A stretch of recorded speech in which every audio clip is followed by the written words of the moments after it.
Our first guest today, joining us in our Tower District studios, is Jacob Sanchez, and he is a community advocate. You do a number of things, specifically in Hanford, and we had connected on Instagram, and I was kind of looking at your profile. You do so many things. So I thought we could have a good conversation about what's happening in the city of Hanford. So Jacob, welcome to the show. Thank you, thank you. Now, tell everybody kind of your background.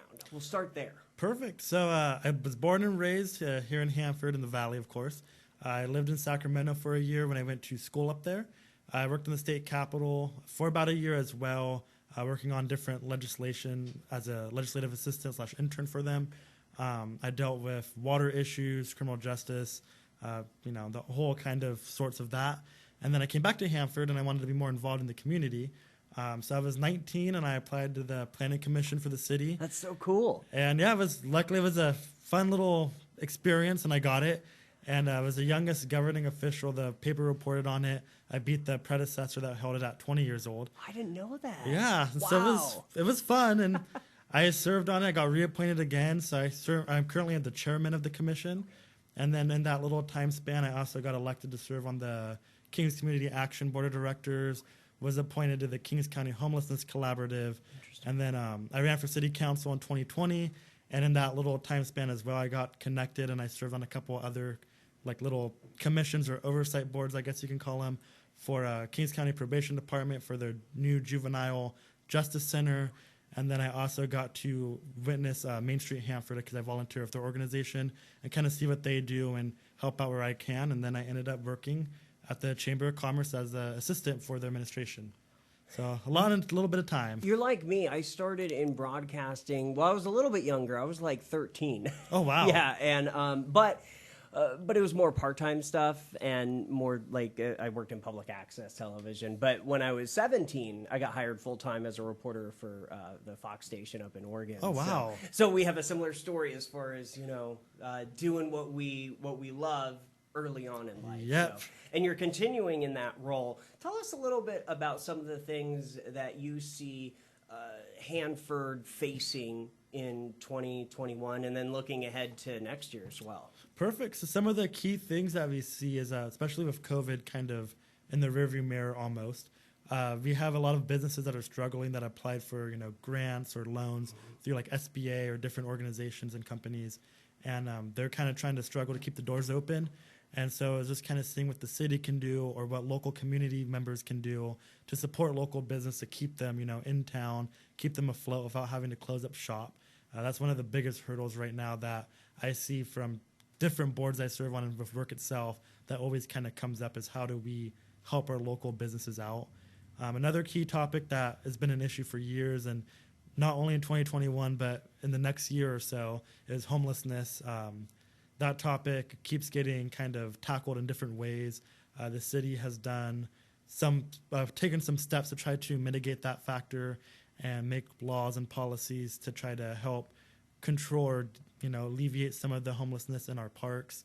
I serve on the collaborative, and we're taking at different looks at establishing a shelter possibly, or seeing what the needs are of the homeless population and kind of figuring out what the city can do, what the collaborative can do, what the county can do, and all these different acting bodies, what we can come together and work on to address this issue because it's so finicky that you can't just make a one solution fits all. It's different proponents that have to work together in order to kind of minimize it. So that's one big topic we're dealing with. And I'd say the last one the city is currently facing, and that is a big hot topic with community residents and our local governing officials, is zoning. Hanford has a very unique zoning situation where certain businesses are only allowed in downtown Hanford, and they're not allowed to be in the outer parts. We have their own commercial region, and that's where we have like the bigger box stores on the east and west side of the town. And you can't have a furniture store over, I believe, 5,000 square feet. Outside of downtown, you can't have optometry, certain medical offices, law offices. They have to stay in downtown. And so right now it's a big discussion on whether or not to eliminate those zoning requirements to let those type of facilities go into the areas outside of downtown or to keep them there. And so that's a big topic that's been discussed for the past 20 years, and now it's kind of coming on the the microscope and address right now. I want to real quick go back to the homeless problem. You know, obviously it is a hot topic issue in Fresno, but our population is, 8 times, 10 times, whatever, bigger than Hanford. But Hanford is a city. I mean, your population's around, 50 to 60,000 people. So, I mean, it's a city. In cities of that size across the country, it kind of depends as far as if homelessness is a real problem. On a scale of 1 to 10, how big of a problem is it? Because I don't really know. I would say for the city of Hanford and living there, I would say it's probably close to an 8 or 9.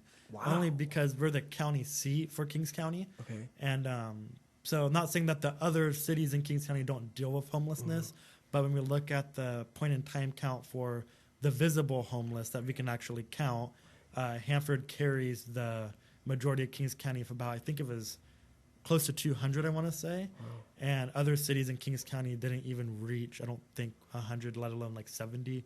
And so Hanford has the majority of homeless in Kings County, and that's again just the visible homeless people that we can count. That doesn't count, people that are borderline homeless or maybe living in their car. Exactly, or couch surfing as we call it, that they kind of move around homes. It's just what we see is around 200, and that number hasn't decreased.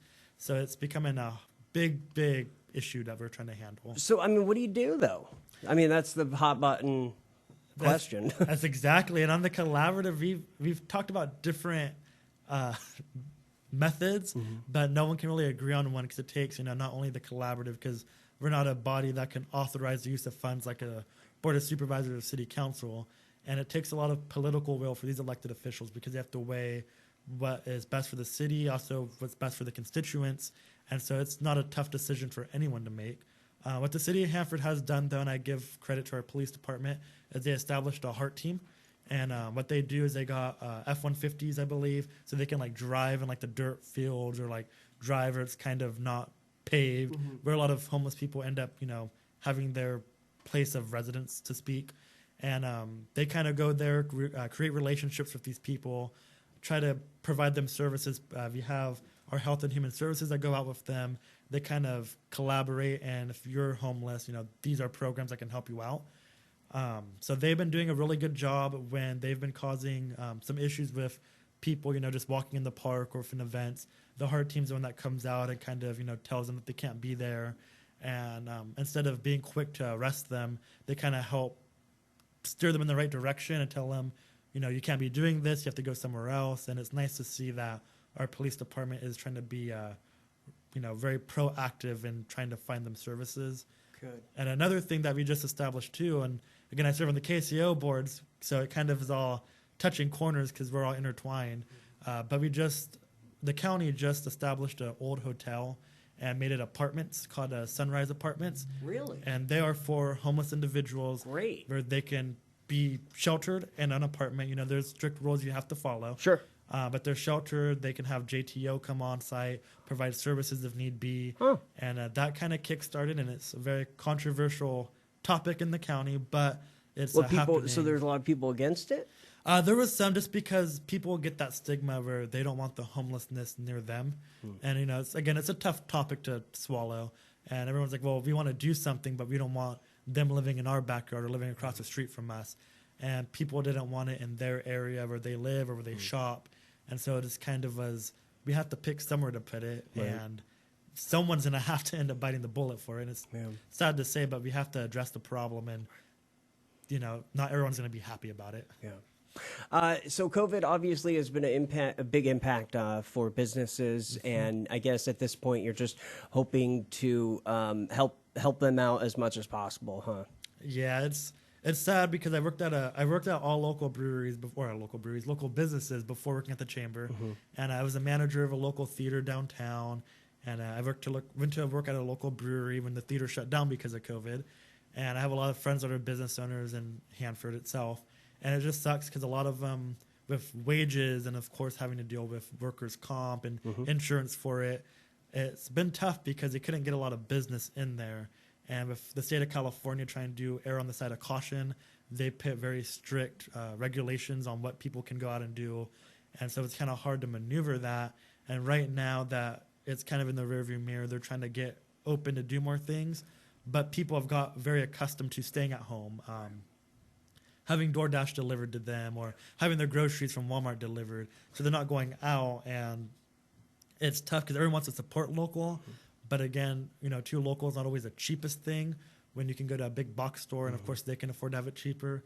So right now I was just kind of looking and seeing what we can do to help promote them, promote their business, and get people to go back to kind of how it used to be, where the brewery was filled with people, local restaurants were packed, to the wall. It's kind of seeing how we can go back to that, what steps we can take to get there. I know the mall's back open now. Yes, the mall's that's back been open for a while, but that's a cool mall, the Hanford Mall. Yeah, I've it's been there. different. It's one of it's very few, because like we go to like Fashion Fair and it's like part outdoor, part Right, indoor. right. You go to like the River Park and it's like an outlet. Totally The mall's, outdoor, yeah. Yeah, you're right. The mall's unique. And then you go to Manchester Center and you're like, why did I go here? Exactly. You have Caltrans and the Regal movie theater. Yeah, and that's right, about it right now. exactly. It looks like a ghost town in there.